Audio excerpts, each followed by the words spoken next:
May the words of my mouth and thoughts of my heart be acceptable before you, O God, my rock and my redeemer. Shalom all, and welcome to our ongoing classes in this series entitled Understanding the Symbols or Symbolisms of the Theoretical Kabbalah. I am, of course, your host, Ariel Tzadok, and you find me online at KosherTorah.com.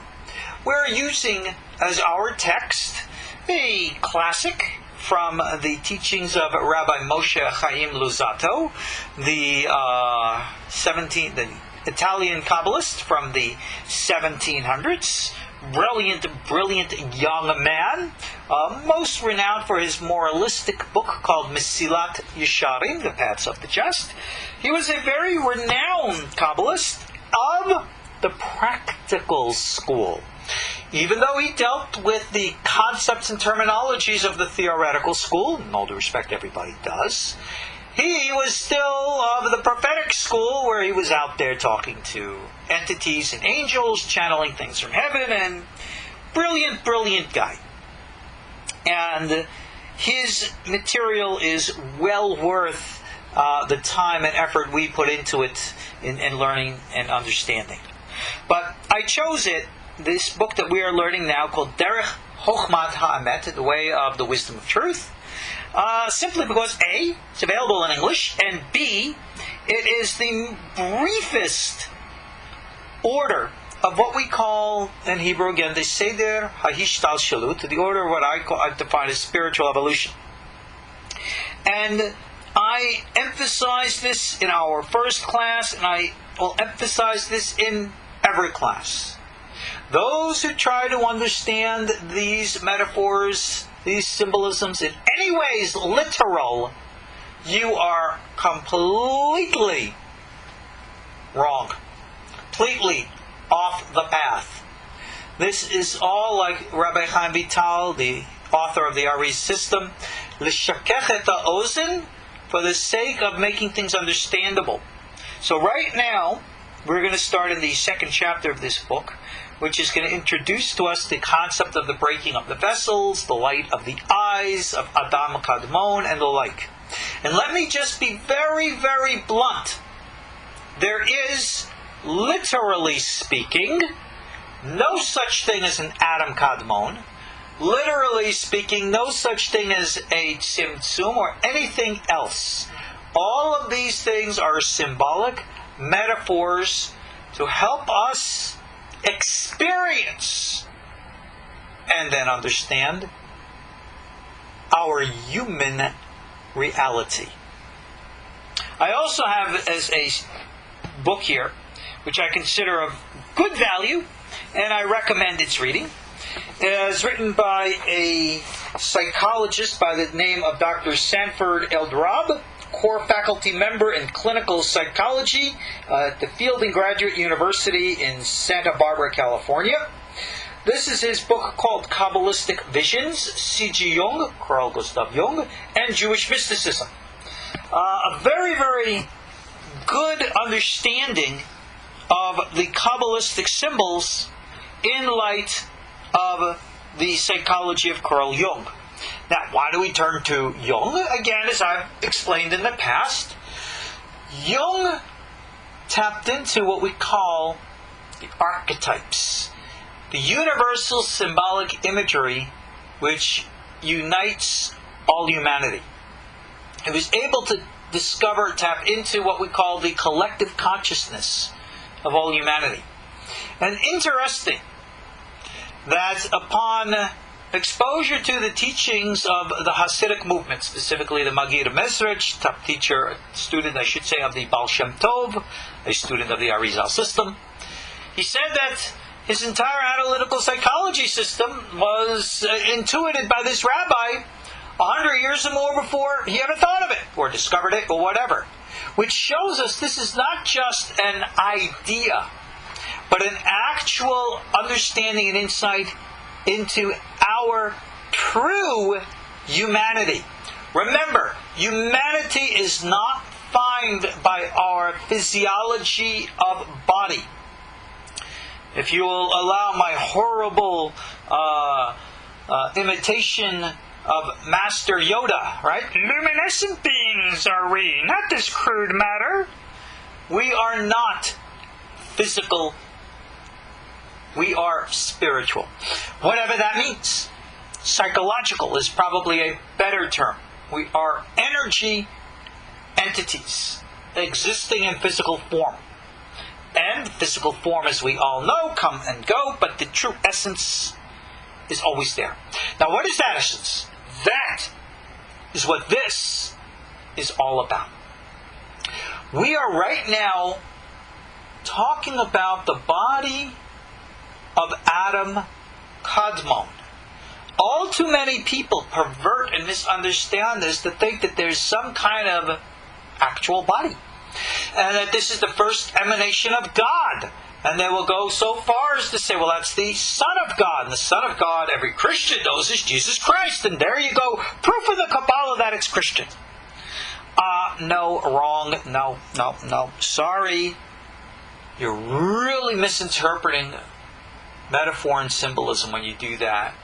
And it's an insult to the system when you intentionally, go from a point of view and try to validate it with every which way. But all kinds of extremists, fundamentalists, they do that with all religions.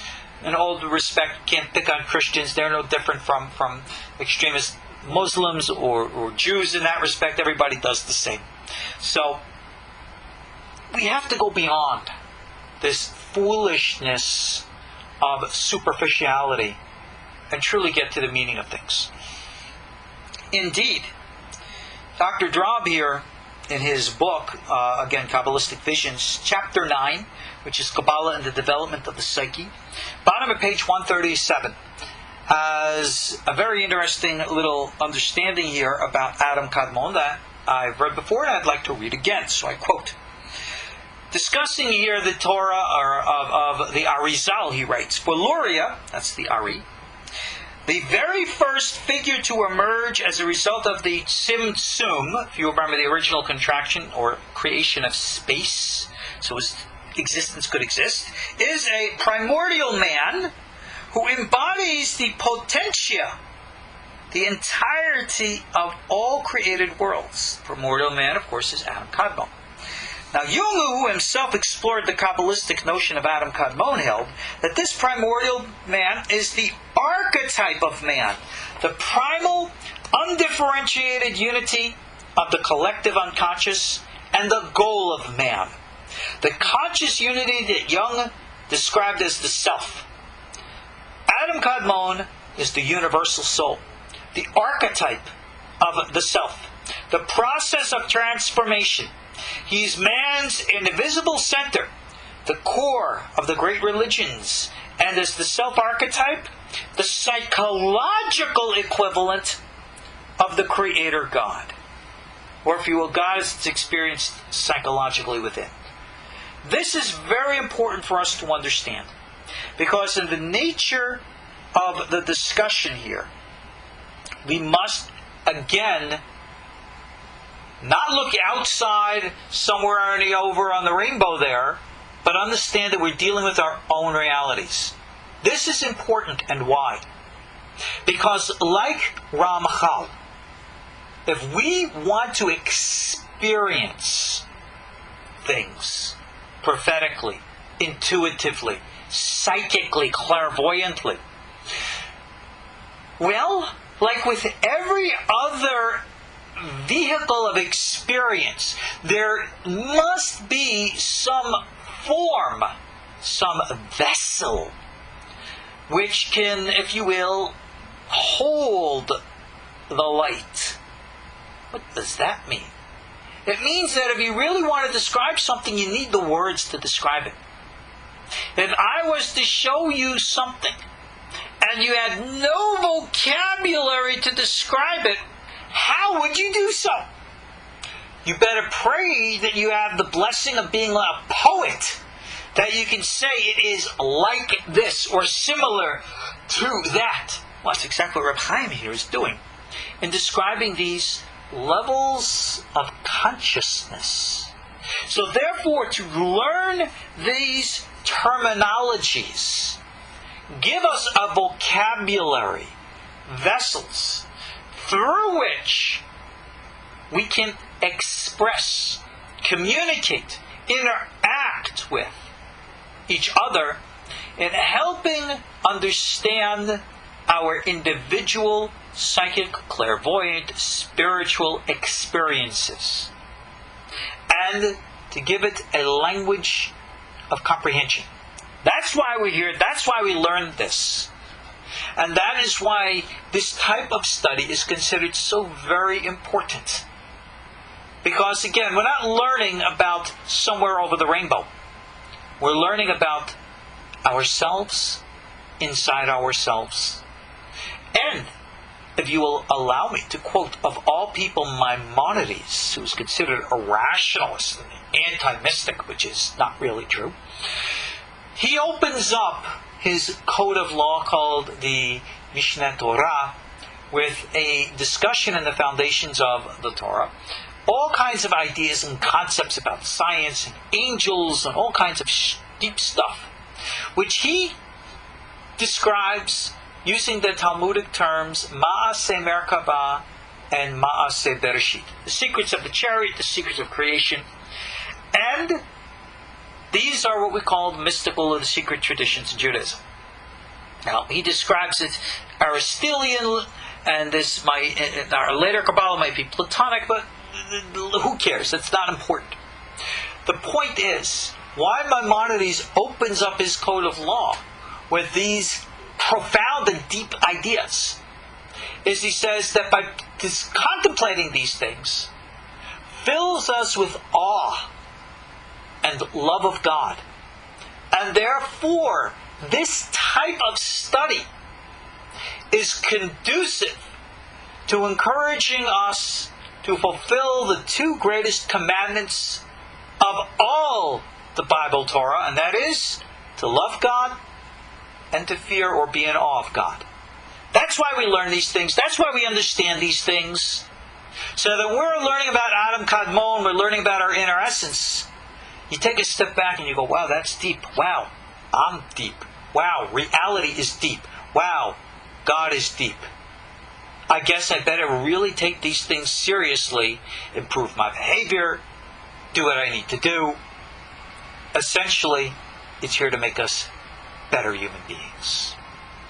So again, give you a little insight into how this is understood. I want to again read to you from Professor Drob's book, again from chapter 9, Kabbalah and the Development of the Psyche, where he's going to talk about vessels and lights, which is a little foreshadowing of what we're going to be discussing here. And I'm reading on the top of page 139, and I quote, Kelim, vessels, and aural lights. Lights flashing and then recoiling from the ears, nostrils, mouth, and eyes of Adam Kadmon create the structures that become the sefirot. Each light beams down and then returns, leaving a residue from which a vessel is formed. A second light beams down and then returns, leaving behind another residue that fills the vessel and thus completes the sefirah. The lights from the eyes play a dominant role in this process. Side note, that's exactly what we're going to be learning here in the text. Continuing. Erich Neumann has pointed out that the idea of creation as a manifestation of light is ubiquitous in the history of religions. For Neumann, quote, the coming of consciousness, manifesting itself as light, in contrast to the darkness of the unconscious, is the real, unquote, object of creation mythology, unquote. So in psychological terms, the Lurianic image of lights emanating from Adam Kadmon is a mythical account of the formation of both the ego and its representation of the external world. We can interpret the Lurianic image as reaching out beyond the self and a confrontation with that beyond. The psychic energy from a primal man radiates outward and returns, resulting in the formation of psychic structures. As Freud understood it, thought itself results from the libido's confrontation, the partially hostile environment, and the consequent modification of that libido as it recoils back on itself in response to that confrontation. The recoil of the lights of Adam Kadmon does not simply occur in a void prior to creation, but is rather an archetype for the interaction between the individual's libido energy, broadly conceived, and the environment. Indeed, there is, psychoanalytically speaking, no conception of an external world until the individual creates one of the failures, out of the failures of his own desires. When desire fails, an object is set up in consciousness that becomes the representation of a future need. The sum total of the representations is the, in quote, external world. It is significant that the lights from Adam Kadmon extend from each of his facial orifices, representing 4 of the 5 senses, underscoring the view that it is through man's projection of interest and desire through his senses that his experience of the world is formed. Here, as with the Tzimtzum, the original contraction, we must not think of this process as an original one-time event, but rather an ongoing throughout life. So that is that. With that note, we're talking about the psychological processes. Let's go into our text and discuss it. Chapter 2. Amdu nikudutav shel sag letzet. We gave symbolic names to the light of God. The light of God, let's understand very bluntly, as levels or orientations of human consciousness. We think differently. We have different personalities. We have different orientations, different ways that we look at and perceive the world. Some of us are very spiritually minded. Others are more philosophically, academically oriented. Others approach the world through their emotions. Others are just very physical, straightforward, mundane, meat and potato type people. Well, all of these personality orientations are expressions of the light of God. What is the light of God? Well, it's His holy name, Yud Kei Vav Kei. Well, to go with shorthand and to distinguish how God's light shines in the spiritual as opposed to the intellectual, as opposed to the emotional, as opposed to the physical. We take the name of Yud Kei Vav Kei and we write out the letters to form 4 different spellings, which have the numerical values of 72, 63, 45, and 52. If you need more information, please look at my ebook entitled Basic Kabbalistic Concepts and Terminologies. It's available on KosherTorah.com. It's all spelled out there. And each of these 4 spellings, known in Hebrew, Ayin Bet, for 72, Ab, Samech Gimel, 63, Sag, Mem, Hey, 45, Ma, and then, of course, Bet, Nun, the reverse of Nun, Bet, called Ben. I don't know why they say Ban in the English. That is not the tradition I received. So, each one of these symbolic names of God are representing different levels. We said that the original primordial man has these 4 levels. And the highest level, called Ab, corresponding to the spiritual level, is completely concealed. It never reveals itself. Well, why is that? Because it represents the unconscious. You're unconscious. You have one. Whether you know it or not, you do. Whether you like it or not, you do. And you will never, ever, ever, ever, ever, ever, ever, ever, ever, ever make the unconscious conscious. You can go in there and extract stuff from it. But it will be a never-ending story. Because it is limitless. It is infinite. It goes outside of your little noggin and connects to the collective consciousness of all humanity. And extends beyond. That's the Ab of this Adam Kadmon, A-K, or Ak. We said that the original manifestation of the lights come outside of the body of Ak. We never talk about what's going on inside. We only talk about that which is going on outside. Why? Like Dr. Drob mentioned, because we're dealing with experiencing the world. Consciousness is a referral of experience. Consciousness means I am aware. You're aware of what? Right? I'm aware I got an itch in my head, I got a scratch. I'm aware that the dog is snoring by the door. Right? I am aware that I have a thought, a feeling. We're aware of things inside, we're aware of things outside. But awareness, consciousness, is symbolically said to be outside. Because inside is not revealed, outside is what is revealed. And remember, don't get confused here with the symbols. We're talking about a revelation, consciousness, which means to experience.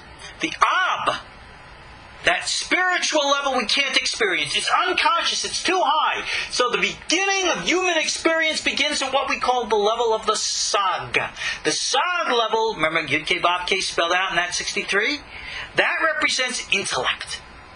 The beginning of consciousness and awareness, begins in the mind. Gee whiz, what a surprise. But that's what the metaphors mean. And we specified how the beginning of comprehension begins with hearing. Because hearing is what you comprehend. Hearing is real understanding.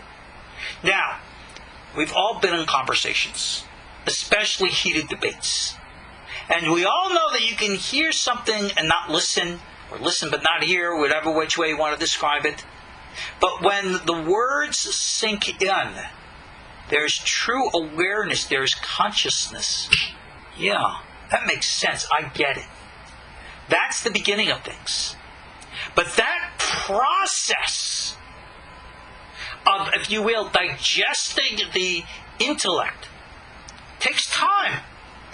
It takes time before you can actually hear something, digest it, and comprehend it, and express it, if you will, verbally. So we went through this long, detailed symbolisms of lights coming forth out of the ears, and then the nose, and then the mouth.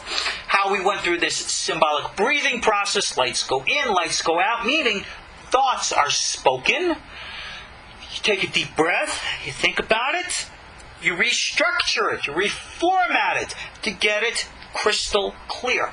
That's what we've discussed up until now. And now in chapter 2, we're speaking about the next level of the lights of the intellect called Sag. And this level is now going to begin an understanding what happens next. We said that the lights of the ears and the nose and the mouth, which form a complete whole, we call it the world of the bound. Olam ha-akudim. Okay? In this world of the bound, everything is focused into a single, well, the symbolic term is vessel. All the lights are in a single vessel. That's the metaphor.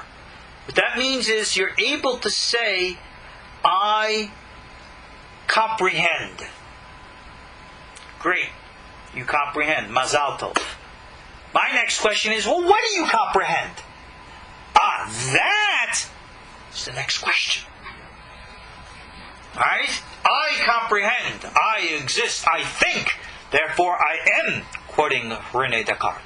Well, we're right there. But what are you thinking about? That requires differentiation, distinguishing.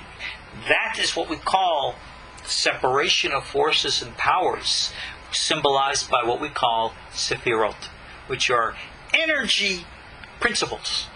That's all. Symbols. So, this level, remember we referred to the letters. Aleph, Bet, Gimel, Dalet. We said that just like you have the 4 forms of God's name, you have 4 aspects of letters. You have the cantillation marks called the ta'amim, which you like to chant. We say that corresponds to that spiritual level. And then you have what's called the nikudot, the vowels. That corresponds to the intellect level. Because you can take any word, and it's only when you put the vowels on it that it really makes sense. It's now time to, symbolically speaking, for the vowels of this name of Sag to come outside of the body of Ak. So, what happens next? It states here very clearly, alright? Asaf Sag hama ben shelo uma ben aklalim imehem. Min atabur ulamala. Uparesha masach matchim elifana b'chazeh. This power of the Sag, this power and thought of the mind, gathers the lower forces symbolized by Ma and Ben, which we'll describe in a minute, and elevates them above the level of the navel, and then makes a big separation there. Alright? Umashpia v'yored me'acharav ad neged hatabur. Okay? And there's a big separation. What is all this? First of all, the realm of Adam Kadmon is the realm of the mind. So the realm of the mind is pure thought. The realm of thought is not touched by emotion or form, physical. And therefore, technically speaking, Adam Kadmon, using the symbol, is all Ab and all Sag, and it doesn't have a Ma and a Ben. Why? Because there is, in the realm and domain of this pure thought, this pure highest level of perception, it doesn't go down into or materialize yet into the development of consciousness, which is emotional motivation and then physical form or action. I haven't gotten there. So all of those subconscious yet to exist structures, symbolically speaking, we say, ascend up into the realm of the mind to be contemplated. Right? Because you got to contemplate, you got to materialize something to come out. And then it says it made a division between the above and below. What is this division between above and below? We are now distinguishing between the realm which we will describe as the concealed, the realm of the greater unconscious, to the revealed, the realm of consciousness. So, even though we've been talking about the lights of this Sag, this is the beginning of awareness, but this awareness is still at the unconscious level. It has not yet fully materialized into, like we said, a finite, structured, definitive form. So what happens then? The form, which we call Ben, remember that's that lowest level of God? It says here that it rises above, comes up into the area of the chest, goes all the way up, and it says v'yatsu mina ha'anayim es sefirot min ha'yamin ve'es sefirot ha'smol v'yatsu ha'kalim min ha'tabur u'lmata, that the lights which was going to be eventually formed, it says that it goes up, comes up through the body, and comes out of the eyes. Now we're talking about the light of the eyes of Adam Kadmon. What the heck does all of this mean? Why is it so technical? Why is it so involved? Remember, Rabbi Chaim, possibly the Ariel before him, would sit and contemplate these things and have these images, these visions, these mental visions or imagery pop up in their head, showing them all these subtle nuances of human consciousness. And these are the forms and structures that their minds were able to perceive, and this was the language and the symbolisms given to help. So by understanding their symbolisms, hopefully we can get to the root of the matter. and that is this: form. The whole purpose of the process of thought is to materialize such thought into a practical and realistic, viable, working form. Isn't that so? Why do you bother to think about anything? Isn't it so you can get something done? Duh. And yet it requires effort of us to think about it. Well, that's this process here. So symbolically speaking, we say that the force of the form comes up into the body. Remember, the body is concealed by the lights which emanate from the mouth, which is the original contemplative form. And it comes out symbolically from the eyes. Why the eyes? Well, where do the eyes have to do with anything? Well, we've already used up all the other orifices, right? The ears, the nose, and the mouth. So the only thing that's left is the eyes. Now, it's interesting. Think about this. When you want to actually understand something, do you understand more from a comprehensive and clear description and understanding in detail, or from just a picture? Now, you can say a picture is worth 1,000 words, but yet a picture, even though it gives us the semblance and the belief and the idea that we're getting it, we can be misinterpreting the picture. We can be misunderstanding the picture. We can be seeing it in one way and misinterpreting it. So the, in quote, light of the eyes, while important, is still less than the light of the ears. That's why it's at that level called the nikudim, or nikudot of the sag, and not the higher level of the ta'amim of the sag. Comprehensive understanding is much more. Well, a picture might be worth 1,000 words. Well, 2,000 words will probably understand things. So when you see a picture, even a mental picture, sometimes you get it, and sometimes you don't. That is why people get an image in their mind, and they're convinced that's the right thing. That's why so many people are absolutely convinced in religion, for example, or for that matter in philosophy or politics, that their way is the absolute right way and everybody else is wrong. They see it. They don't bother to think about it, but they see it. This is the beginning of a process.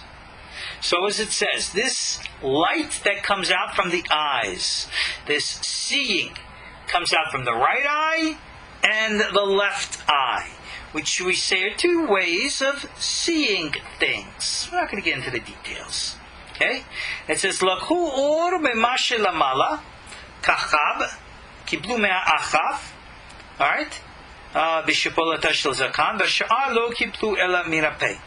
Misham ulmata u'mebifnim, ירד ובקע בין כנגדם והאיר דרך אורו לחוץ מן הטבור ומן היסוד לחלקת אור לכתר ולחב והשאר הזעת באצבעותיהם של רגליים נמצאו 3 ראשונות נתוקנים זה כנגד זה ושאר הזעת זה תחת זה.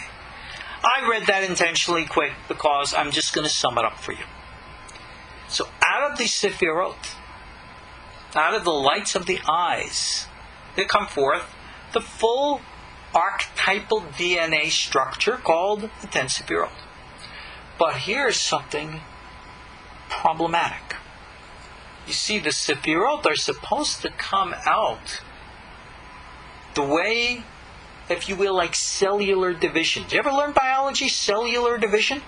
In which, if you remember your cellular division, you have your DNA, right, the chromosomes and stuff, and the cell has to divide, and the DNA has to actually be equal. So you have the 23 and the 23 is the 46 chromosomes, right, in the human DNA, and it has to split the cell so that every cell has exactly the same amount of DNA, chromosomes, and everything else, and it reproduces. Question: what happens if and when DNA is damaged and the cells do not reproduce properly? What happens then? Well, I see somebody here already in text is answering. Mitosis, which means cancer, mutation, bad stuff. This is exactly what's happening, believe it or not, in Adam Kadmon. Really? Adam Kadmon had cancer? Yeah, he did, kind of. You allow the symbolism to take effect. And remember, it's only symbolism, so let's not go wild with this. And it states like this, that the upper portion, called the upper three sefirot, which is the realm of the mind, remember Keter Chochmah Bina, that was attached to the lights above, meaning from the lights of the ears, all right, and the nose and the mouth and light like that. And because it was attached to the source, it manifested itself correctly in a state of balance and alignment. That's what they call the three columns, right, left, center. But the lower seven sefirot of the lights of the eyes, remember, the entire light of the eyes came from the lower seven sefirot, which correspond to the MAH and the BEN. They did not reveal themselves down below. They had to come out through the eyes. The top part, which is connected or correlating to the top part, fine. But the essence of how they perceive the world through the realm of emotion, MAH, and form, BEN, did not align itself. The vision was blurred. The form did not materialize properly. There was cellular corruption. And instead of everything aligning in the three columns, symbolically speaking, it aligned in a straight line. One on top of the other. Boom, boom, boom, boom, boom. Now you could say, well, what's the difference if it's in columns or if it's straight up and down? Big deal. I mean, the chakras of the Hindu system are up and down. Well, this is a symbolism that in Kabbalah we have a big problem with. Because going up and down is kind of like flip-flopping. You go from one to the next, and then to the next, and to the next. But in the Kabbalistic system of the Sefirot, you have layers and strata which balance each other in a tension. Remember, right column is expansive out, left column is constructive. I'm making up words here. Constrictive in, and then the center which balances all. Well, this tension in the realm of emotion and in the realm of form was not seen clearly. And that is why when vision sees things and emotion gets involved, or doing things get involved, things get messed up. Because in the original form, which does not fall back upon, symbolically, the light of the ears of Ak, which means to be properly digested, thought about, contemplated, and understood properly, what you're left with is just a blurry vision. And this is symbolized by the Sefirot being, again, in a straight line up and down, without having that necessary tension and balance. And this is the way that the Sefirot came out. Their source properly balanced. But once they get into the realm of the MAH and the BEN, the MAH and the BEN again being what? The emotions and the form. That is where problems begin. Because they were not, symbolically speaking, clearly seen. Not in a proper relationship of alignment. This is our psychological experience. Whenever we come to something new to experience and perceive in the world, and we want to grasp it, which means to put a vessel to it, understand it in a structure and a form. We don't get that proper form correctly, whether it's in ideas and beliefs of theology, religion, philosophy, psychology, politics, or whatever. Emotions are always involved. And those emotions are always out of line with one another. We're either too lenient, too liberal, or too strict, too conservative. We're always push and pull. We're out of alignment. That's exactly this state that exists at this time. Continuing. Yotzu esra kilim birshona ve'orotehem aharkach. That originally, what comes forth are called the vessels.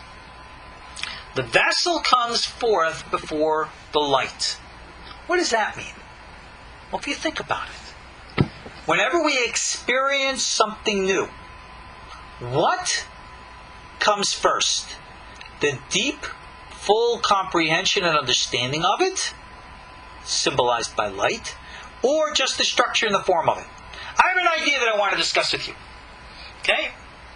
I want to discuss with you idea A. You'll hear my words, and you're going to respond or react to them. The words are the vessel. And you're going to hear my words and interpret them the way you want to. I can say something, in my view, which is benign. You can hear it, and you can interpret it as a compliment. Or you can interpret it as an insult. You can interpret it as praise. You can interpret it as condemnation. You can interpret it as an olive branch of peace or a declaration of war. Exact same words. But they go through this emotional twist here. So therefore, what we have first is the vessels. And only later comes what we said, the light. So the light then, that emanates from this realm of the eyes, at the level of the Keter, the level of the Chokhmah, the level of the Bina, which is the real level of psychic, intuitive, and intellectual comprehension, everything there is fine. If you get to that level of, let's stop and think about this. Let me really try to understand this. Let me take time to meditate upon it, to contemplate it, to grasp it, so as I can really get it right. That's the Keter and Chokhmah and Bina symbol of the light of the eyes. You get something new out of the eyes, you think about it deep, you're at that highest level. And there it's balanced. But the Shevet Tachtanot, Lo Kibalum, they did not and could not receive their light. And their vessels, then we say, shattered and broke, and descended in what would later become the lower worlds called Beriah, Yetzirah, and Asiyah, what we would know today as the revealed realm of the intellect, emotion, and form. So therefore, what we are talking about here is a psychological process, wherein which our minds, even at the unconscious level, can't handle certain things. Remember that movie with Jack Nicholson?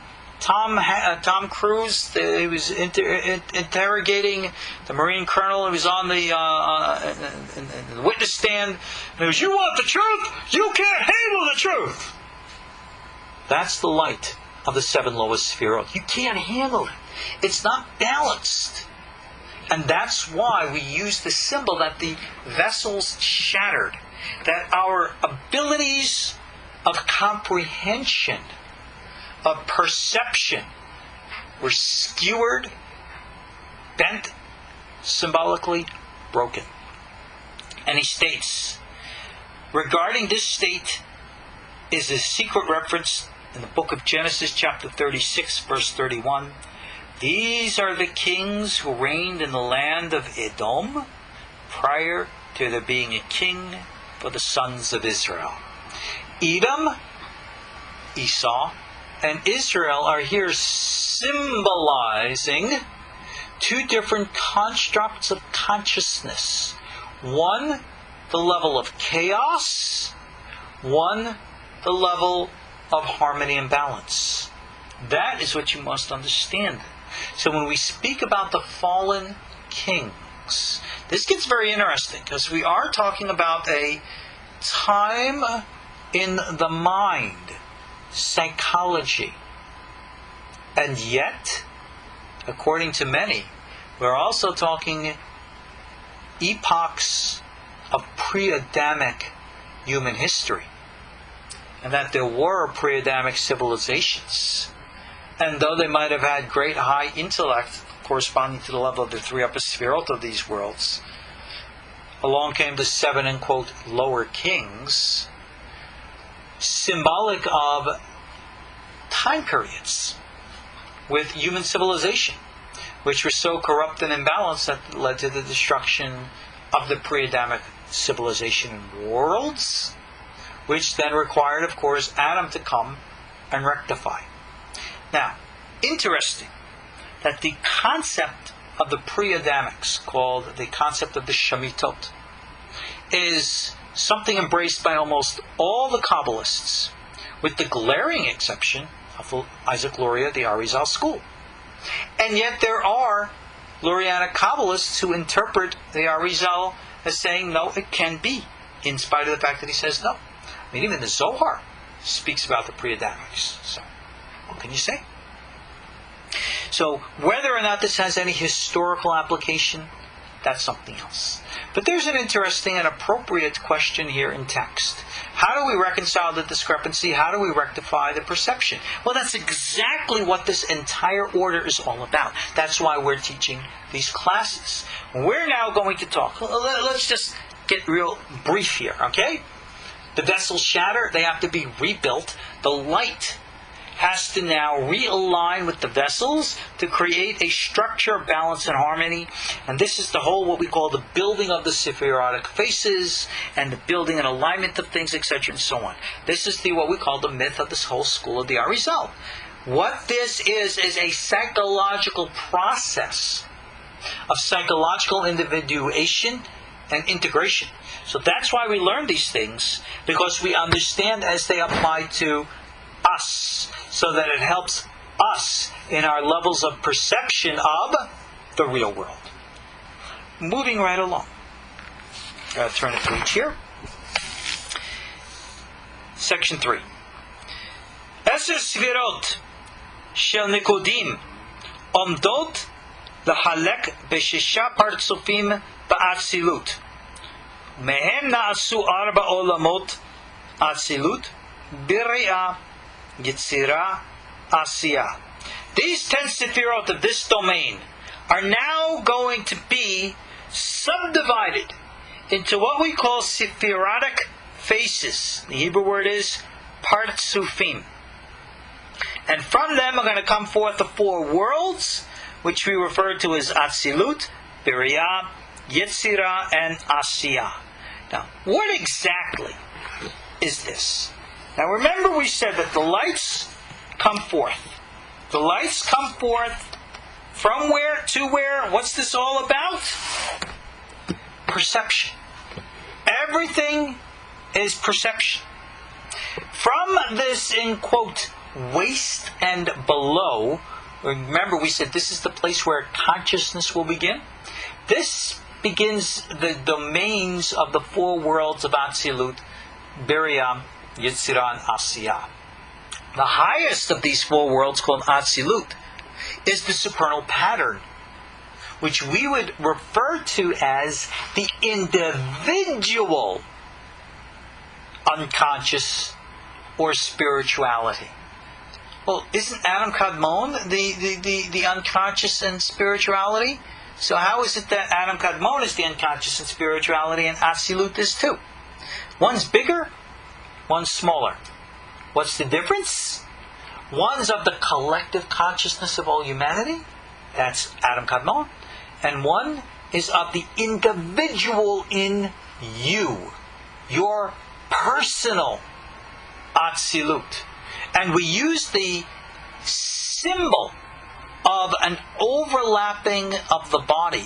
That this realm of Atzilut begins from the level of the waist, or the belly button. Some here are referring to the Chinese as the Dantian, the source of energy, and below. You got it, that's the place. Now, obviously, it's only a symbolic reference to the unconscious of the individual taps into the collective consciousness of the human race. And it symbolizes the little to the big. That's the relationship here. And then from the unconscious of the individual comes the conscious mind of the individual, symbolic of Beria. Comes the emotions of the individual, referred to as Yetzirah. And the actions of the individual, referred to as Asiya. And in each of these realms, we look to see and understand the hand, the movement, whatever, of God. And we see God in different ways. We can see God through basic, mundane, physical, what we call pshat, simplistic way. God is Father, God is King. Right? Or some of us see God in a deeper emotional way. Some of us see God through intellect. Some of us see God through psychic intuition. Some of us can penetrate deeper and get an inkling, a sense, even from the unconscious, even however unclear, of something greater and deeper. All of these symbolic perceptions, or I shouldn't say, these psychological perceptions, are symbolically given names. These are the names of the sephirotic faces of how God is perceived. And you might have heard them as Arichanpin, the long face, Abba and Ima and Za, Serampin and Nok. Okay? Those are technically 5, but as we will see that in Arich, or in the Keter level, there's actually 2. Why? Actually, in all of them, there are 2. Why? Why 2? Why do we split it like that? Because within every level of perception, within every level of consciousness, there is a dual function. There is that which looks, if you will, up to receive, and that which looks down to give. So we always have that moment where in which, if you will, like you're raising your eyebrow and looking up because you want to receive information. And then you say, I get it. What do I do with it now? And that's when you look to implement or put it into whatever form of structure or action that you're focused upon doing. So, beyond all of these levels comes forth evil. That's why the verse in Isaiah says, Isaiah 45:7, Yotzer Or, God who forms light, Ubore Hoshech, creates darkness. Osei Shalom, makes peace, Ubore Ra, and creates evil.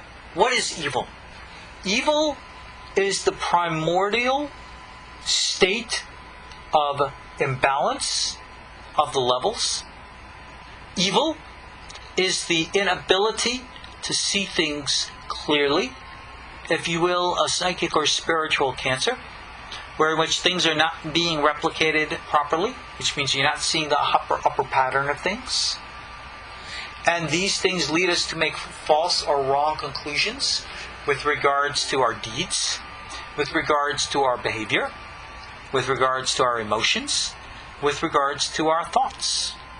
Now, if you would ever stop to think, why does evil do what evil does? Most times, evil believes that it's doing good. If you were to ask Adolf Hitler, why are you killing all the Jews? He would say very honestly and sincerely in his perception, Well, the Jews are the problem with the world, and if we got rid of all the world, we'll have a great world. What he wanted then was a great world. Do we not all want a great world? Yes.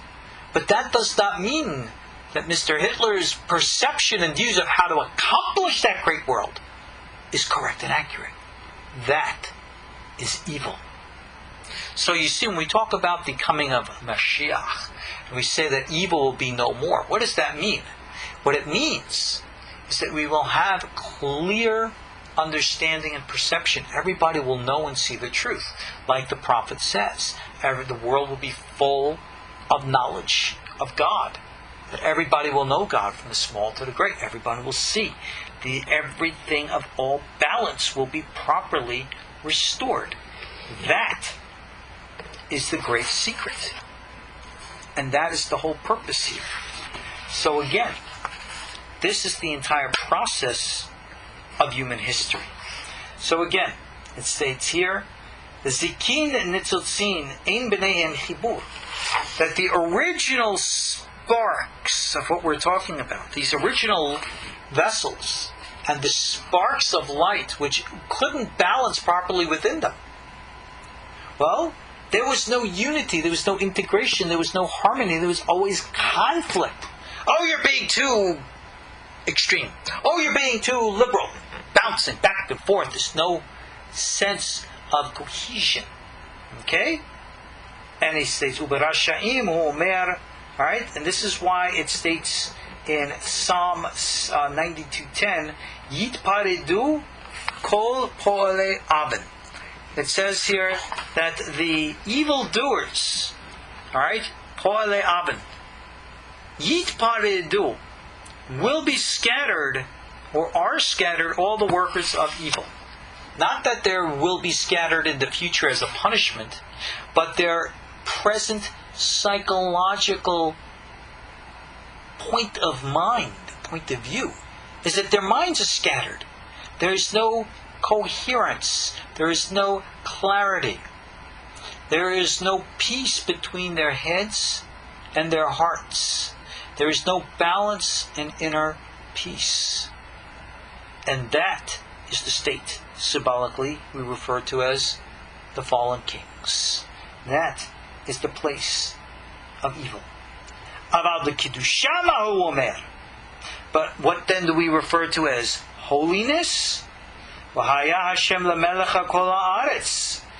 on that day, Zechariah 14:9, God, alright, will be king over all the earth.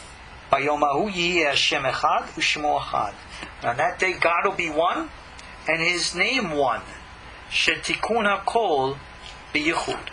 That the ultimate rectification says everything will be one. What does that mean? It means everything will be properly integrated, realigned, symbolized again, that the pattern of the 10 sefirot will be in proper balance and alignment. Now here's a little interesting tidbit. What are the lights of the eyes? They are what we call the part of the intellect. And the intellect is again referred to as the sag. And where does that light come from? It says it came from the form or structure called ben, which is the lowest level. Well, when we apply ab and sag and ma and ben to the individual letters of the name, yud corresponds to ab, sag corresponds to the upper hay, vav to the name ma, and the lower hay to ben. There's this intimate relationship between ben and sag. They are both represented by the letter hay, because ultimately the lower hay and the upper hay are really the same. And there's a big secret about that. How the lower hay and the upper hay, lower consciousness, the ultimate final form of things, is connected to the realm of the mind. Everything revolves around the mind, the sag. And that's considered the place of teshuvah, returning to God. Repentance, if you will. Okay, I see that we've kind of ran short again on time tonight. So with grace of God, Be'ezat Hashem, we'll continue in our next class. We're going to talk about the breaking. In other words, the light as it came into the vessel. There's this process of how things are misunderstood and how that leads to confusion. And the misunderstanding and the confusion is referred to as the breaking of the vessels. The grace of God to discuss in our next class. Thank you again all for joining me. I am your host, Ariel Tzadok. Come see me online at KosherTorah.com. Thank you again all for your support and for being here. Good night. God bless. Shalom. God bless. Shalom. God bless. Shalom.